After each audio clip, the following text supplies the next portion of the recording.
Hey, good morning, everybody. Welcome to another episode of Performance Shift. Look at Kat has got the hands this morning. I That's love it. catchy music. It is catchy music. I want to thank Bailey Hinton for doing that music for us. He's an amazing artist living down in Mississippi, and he does a fantastic job. But you are on Performance Shift, and if you've ever wondered what it takes to achieve remarkable success, to overcome obstacles, and to transform performance in the face of big change, then you are in the right place. You are. Welcome to Performance Shift, the podcast that will take you on a journey of discovery, exploration, and transformation, and give you the tools to navigate your own moments of change. I'm John Register. I'm a two-time Paralympic athlete, a combat Army veteran, and an author. And I am continually impressed with you, John. I'm Kat Koppett. I'm an organizational consultant, author, and improviser. But you're the best, though. No, you're the best. No, you're the best. We could spend the whole time doing just that. Say that you're the best. We got some folks that are on. If you want to just type in where you're from, where you're chatting from today, listening from, we want to know. So put that in there. I got the thumbs up that's going on from somebody. Please engage with us because we love the engagement. Together, we're going to be sharing our expertise, our insights, how we can navigate change and find success in the face of adversity. That's right. You can find us here. We also have a podcast version that'll come later. You can share that out on Apple or Google or wherever you get your podcasts. And just hit the notification bell if you've been enjoying these so that you can be notified because we had a great show today. So we don't want to belabor the point for this. We've been talking a lot about stories, Kat, and you are an amazing storyteller. That's actually how we met, was around story. When I was working for the United States Olympic and Paralympic Committee, and I was out. I was done. I couldn't take them any further. And you came in with Performance of a Lifetime, and I was just like enthralled with what you all did with that team to shift and change the stories for some of our athletes. So tell us what we're going to be talking about today. Well, today's topic is stories of life's transitions, or stories of transitions, how we tell ourselves stories. How we can lead others through transition with story. And I'm curious, John, how do you look at stories in transition when we say that phrase? Yeah, thanks. There's kind of two ways that I see stories in transitions. Those transitions that we have planned and the stories we tell ourselves when they are not planned. So we can look at, planned is when I want to maybe graduate high school and go to college or to the military or to a trade school or whatever that might be. Unplanned would be the pandemic. So I think that's kind of the two lenses that I have. And I'll give you an example. When I was working for the Olympic and Paralympic Committee, I knew that a transition was coming.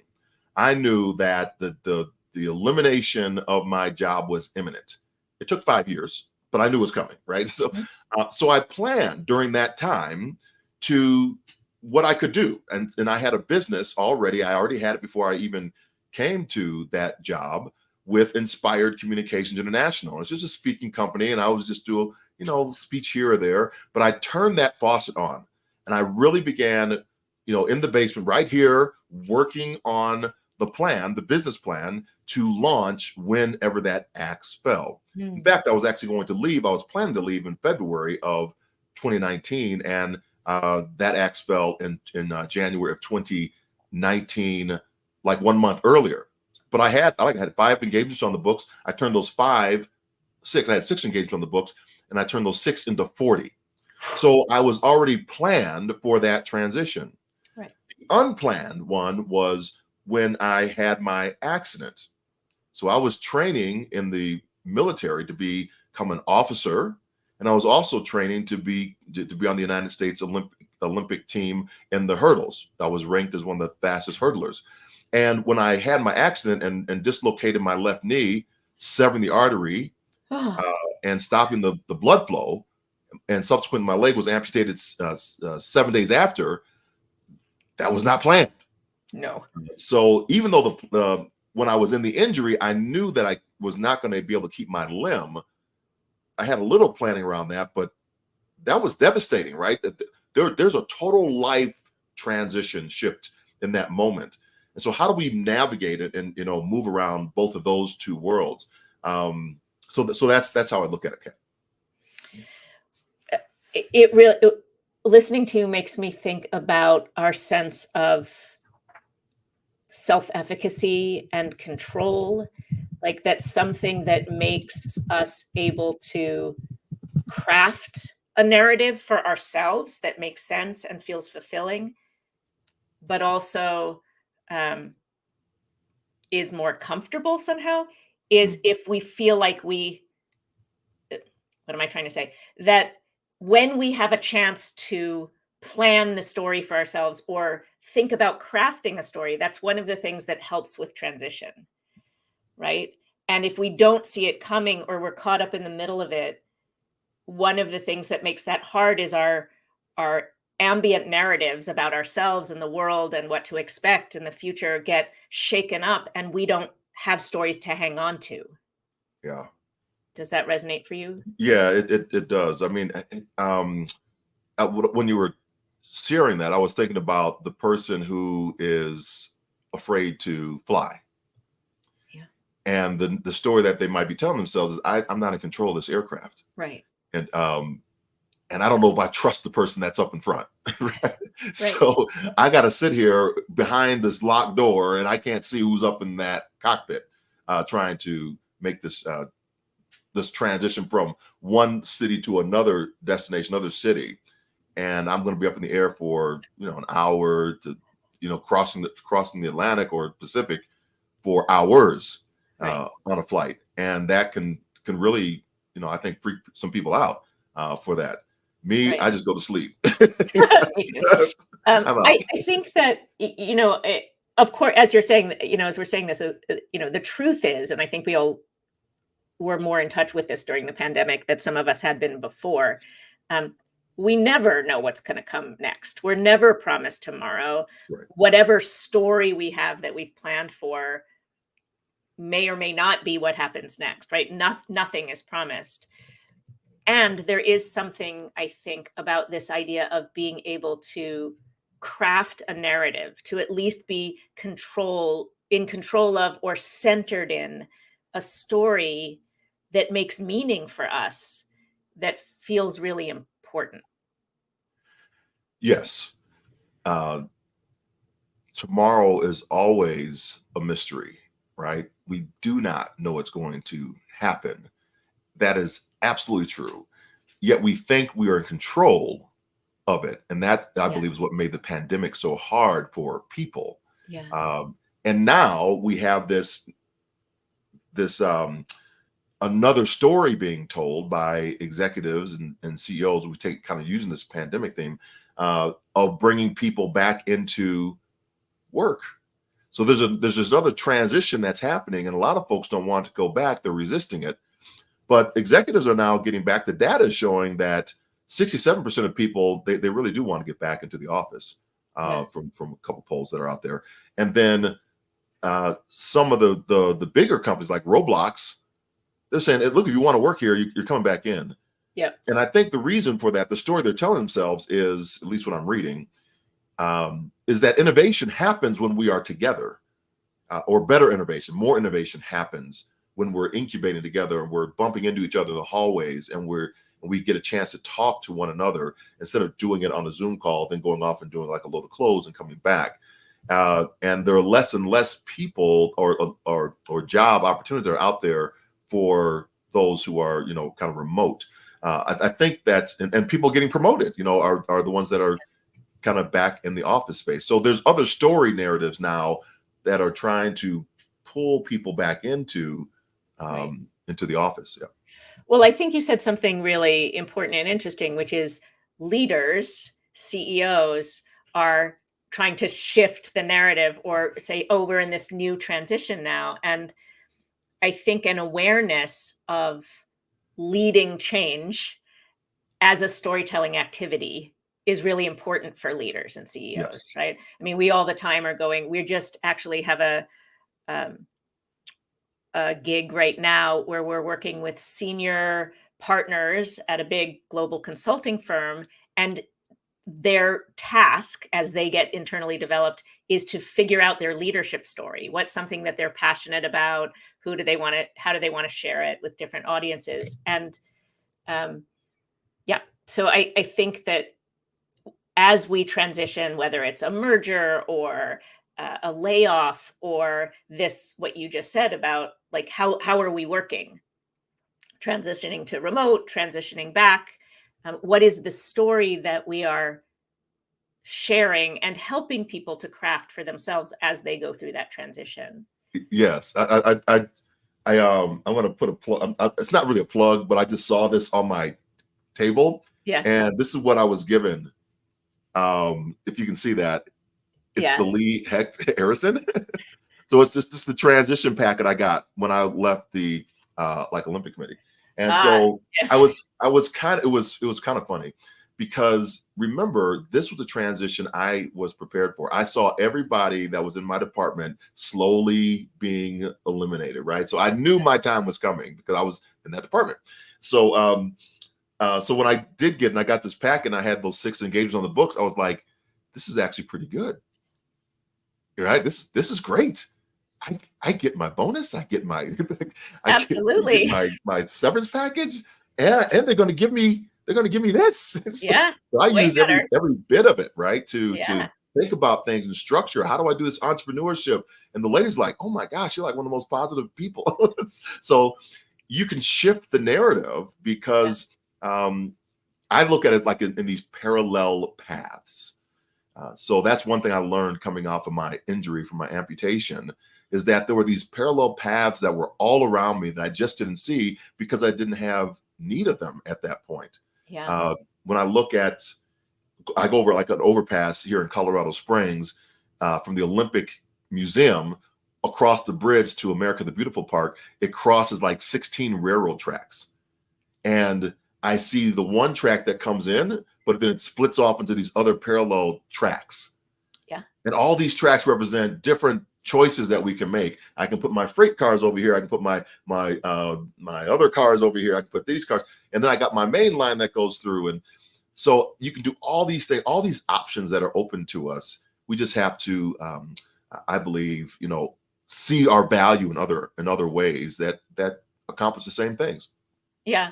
I love that. As in improv, we have all sorts of storytelling games and we work on storytelling structure. Right now, we're working on our long form, full length improvised musical. And there's some, points that we want to hit. And we use the story spine. We have all these story structures.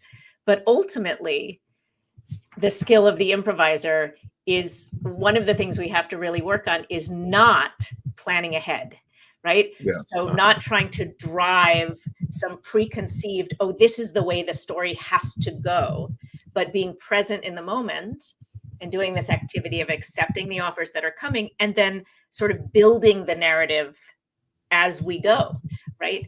And so this idea of you can have a great, meaningful story, but there's not one story that's the right story or the only story at any given moment. Right.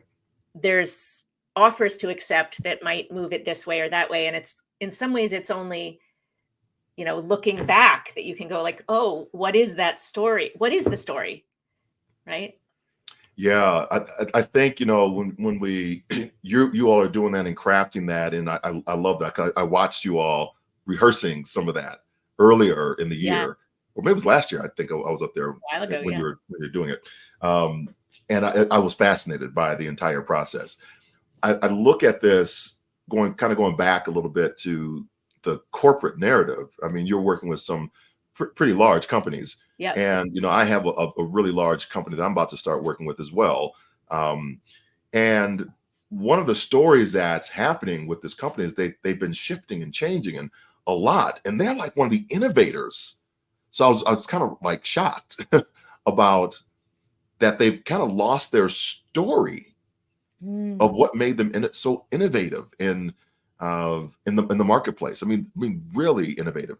So I shared with them one of their leaders as they were talking about, we're just in silos now. We are we're not being vulnerable with each other. People going around each other to try to get ideas out. And I'm like, oh, that's just, oh. So they were asking, well, what can we do? And one of the things I shared with them was, one of my roles when I was the acting CEO of a nonprofit organization, and we had lost like 14 employees. We're really in dire straits and needed to kind of bring it back up. I'm not like a CEO by any stretch of the imagination, but I was put in the role and had to act as one. So that's why I was an acting CEO. But I put a lot of team members around me to support me on that one. That's for sure. A lot of great people, including yourself.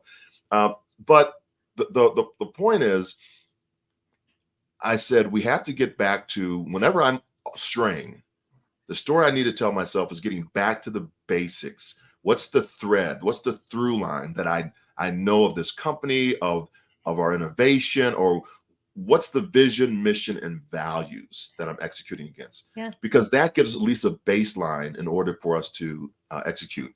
And then I told them one of the fun ways that we can do that, I love playing games and experiential learning as well, was to play the sport of goal ball. And goal ball is a 3v3 sport. There's a net behind each of the players. It's kind of like on a smaller basketball court. And everyone is blindfolded. So you can't see and there's a bell inside the ball.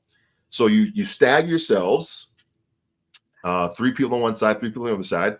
And there's tactile ropes not ropes, but like string that are taped down so that you can orientate yourself on the court.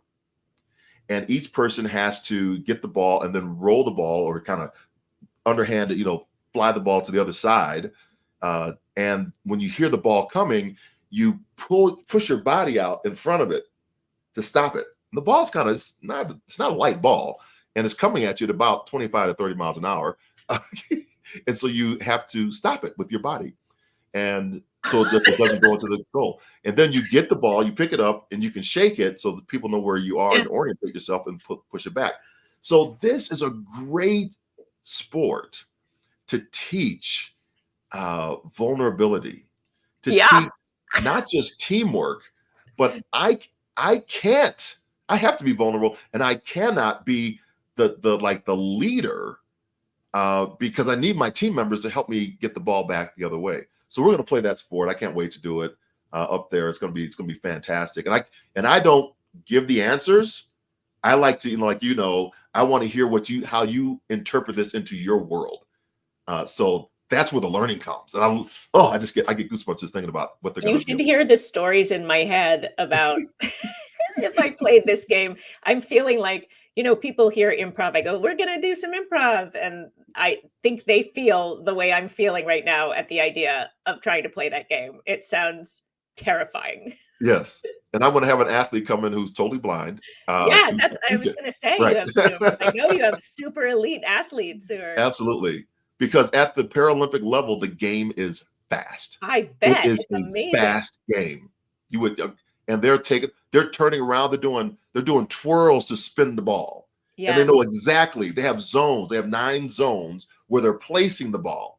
Think about that. So it's incredible sport. It's a great example of the skills and strengths, diversity of skills and strengths. And I'm sure that your visually impaired or blind athletes are so much more skilled, in so many ways than I would ever be, or that most of us ever are. So that's just a cool thing about what stories are we telling about capability and all of that.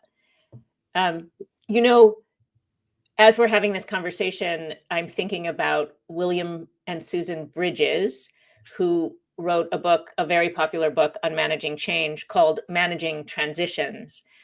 And what they say is that change, in some ways this is semantics, but the way they say it is change is external. Changes happen, right? You have an accident, there's a pandemic, you're let go from a job, there's a layoff, there's a merger. That's the change. But the transition happens internally.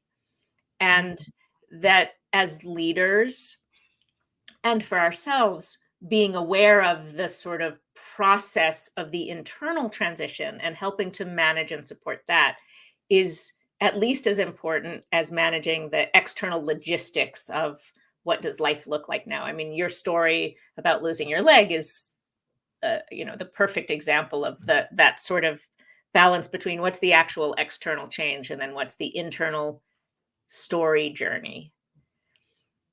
So they say, very briefly, they say the first phase is sort of the ending or the losing, right? The letting go, the mourning, or the closing. Then there's the neutral zone, which is this place where we're uncertain and we sort of don't have our stories, or we're not sure what they are. And then the third phase is the new beginning, or, there's buy-in and we're sort of in our new story. Again, that aligns very That much with sounds your familiar. framework. What? So that sounds familiar. Right. I was going to say it's very aligned with your insights and your framework, and so I think there's just something for leaders about recognizing where they are in that internal transition Absolutely. once a change happens versus where their people are, right? Because if you're in charge of that change and you're planning it and you're initiating it, then you're probably very much more towards the new beginning side, right? You've accepted it, you have your new stories, you kind of know what to expect, you have a sense of control. Yeah, But I the don't people who know. are following you don't necessarily. I yeah, I had a speech, I think it was last week or maybe the week before, and I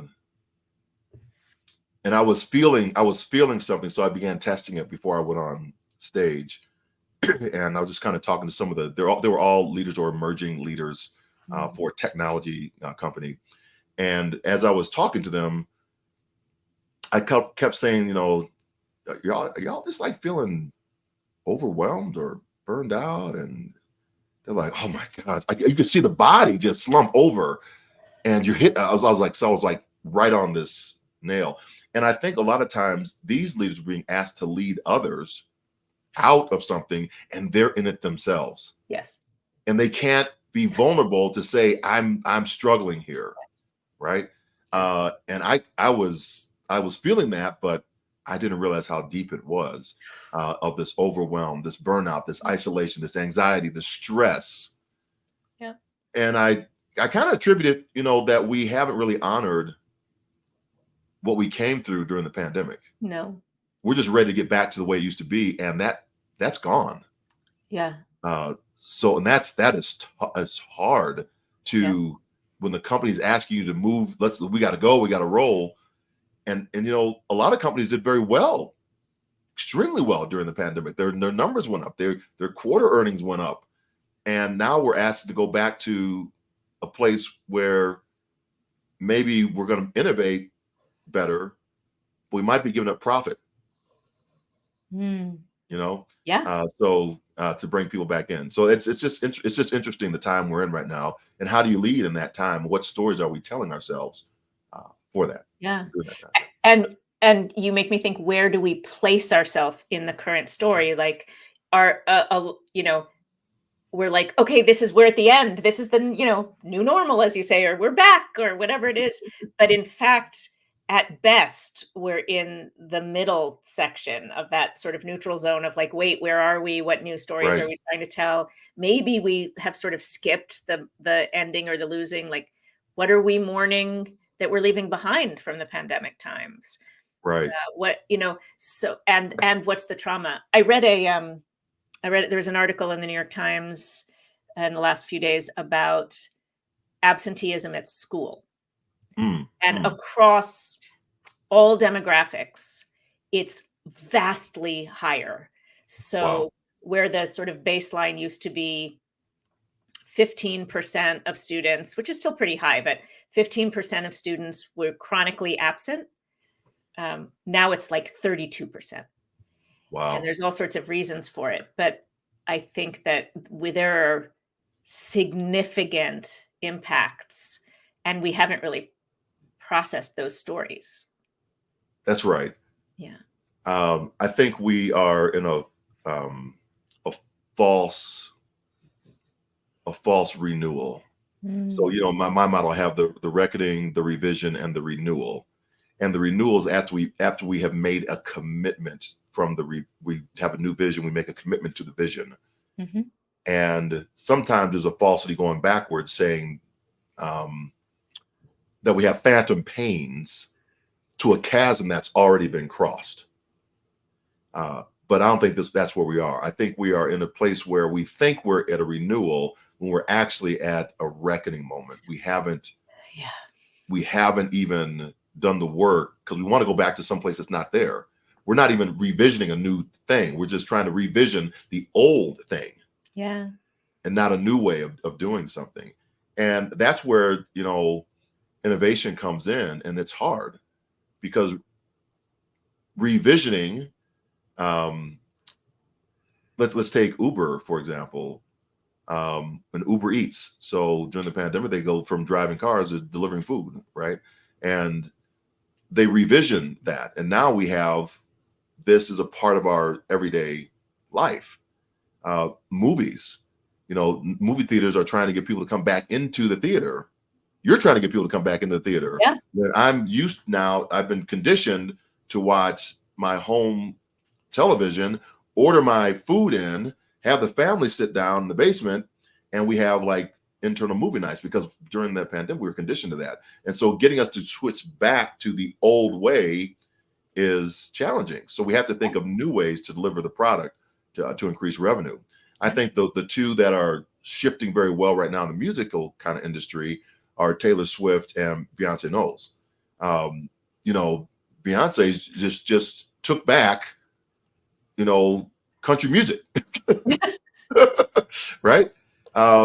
Whereas, it kind of came out of the African-American experience, and then it's been more of a Euro thing now, European thing. But now she's like, oh, I want to jump back into this game, and it's like got the #1 selling album, and the first artist to be on #1. And Taylor Swift, of course, she's just Taylor Swift. So they have reimagined how to connect and stay connected with their audiences, and I think that's the innovation that we should be looking for as leaders. Yeah, brilliant. Yeah. So, shall we play a game? Shall we play a game? The only way to win is not to play, isn't that? That's right. All right. Well, we're gonna whether we win or lose, we're gonna play. I'm pulling out a game that we played in our first season, but it feels appropriate. It's called New Choice. So we've been talking about transition and flexing and telling new stories. I'll go first because if I'm going to make us do this, I should put my own in my mouth. I'm going to start to tell you a story. And whenever you feel like it, you can say new choice as many times as you want, whenever you want, and I'll have to shift my story. So you can do this with a real experience or with fiction. So let's just play with fiction because it's sort of easier to shift for now. Sure. So what's a word or something to get me started with my story? Candlestick. Candlestick? Candlestick. Candlestick. Okay. So my daughter had a bat mitzvah, and she was the first girl in my family to be bat mitzvahed. All the boys were bar mitzvahed, but the girls had not been. I was not. And at first, when she was little, I thought it was going to be great, and she was going to have this wonderful party, and she was going to love it. Change.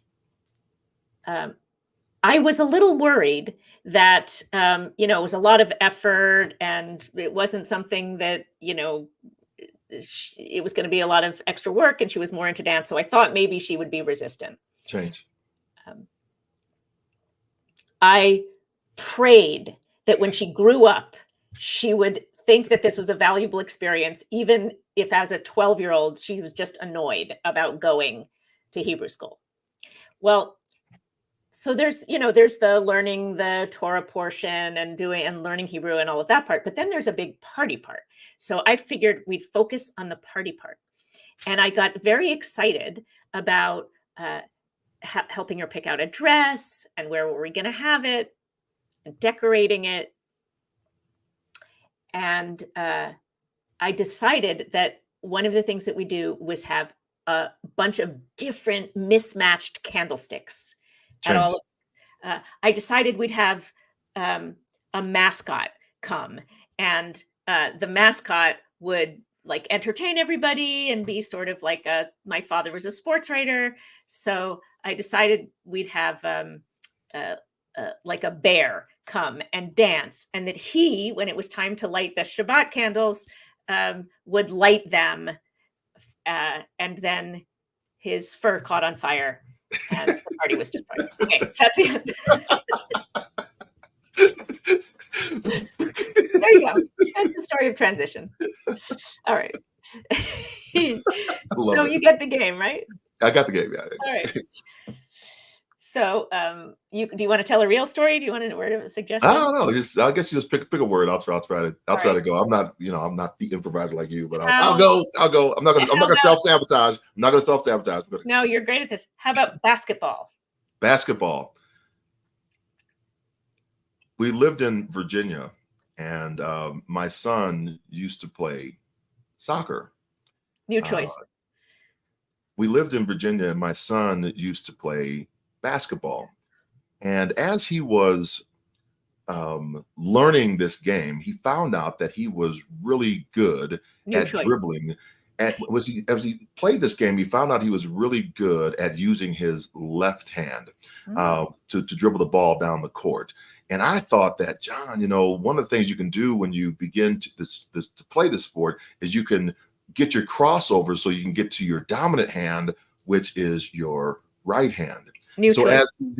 So I thought with the crossover, he could actually do a double crossover and go to his right hand and then back to his left hand. And then he would give himself more options to get to the basket. So he was really good. And he started practicing this in the driveway. He was really good. And he started practicing this on the high school basketball court and understanding with his friends. And he would look at the defender's foot, and the defender's foot was in front, like the right foot was in front. He would attack that side and get by. When he would look at the defender's foot, he would see that their feet were parallel together, and so he would just back up and to shoot the ball right over them. It was just brilliant the way he just made these transitions on the basketball court. Okay, excellent. I didn't want to interrupt you anymore because I wanted to hear the story. It sounds like a great story. It's like, yeah. How was that to play with me? That was good. It was crazy because I've seen it being played before on a lot of different things, and that was coming up in me. So I was almost anticipating when you were going to say it because I knew that it was going to be that's a good place to put the insert in, right? And so that's like preparing for the transition. That's right.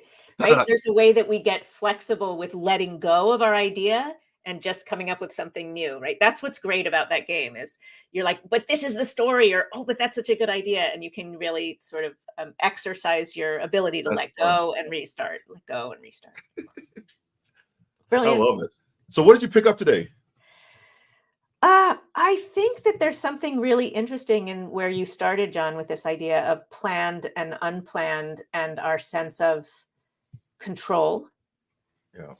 And getting more comfortable with the lack of it. And then there's also something about recognizing where we are in our story. Like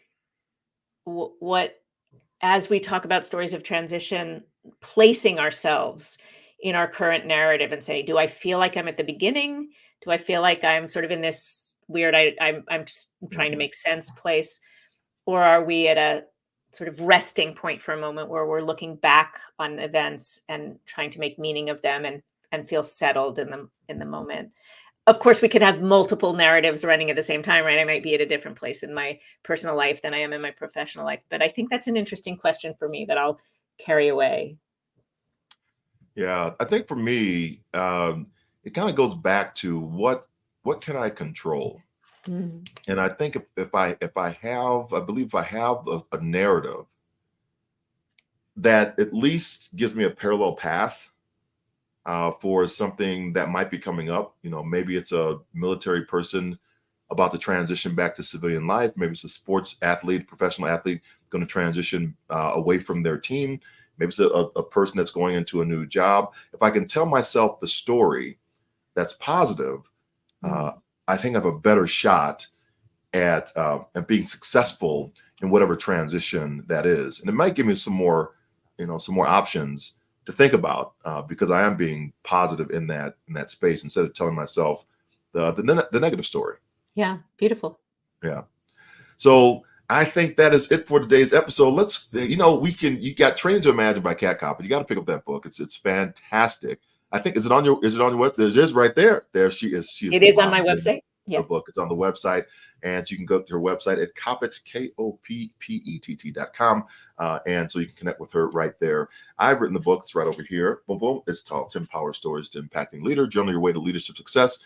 Tomorrow I'm on at 6 o'clock in the morning, Mountain Time, 8 o'clock Eastern Time. We're just going through every chapter one by one. And so we have a new chapter tomorrow that we'll just be looking at. I'm not reading it. I'm just summarizing and telling you why I wrote the chapter. Nice. Don't expect me to read the book. We're not doing that. And you can find me at johnregister.com. Next week, we're going to be back, or in 2 weeks, we'll be back here, and we'll be talking about selling stories. So selling stories. So invite your friends, get them together, and it's going to be a real great time as you've seen. And we always get a chance to play a game.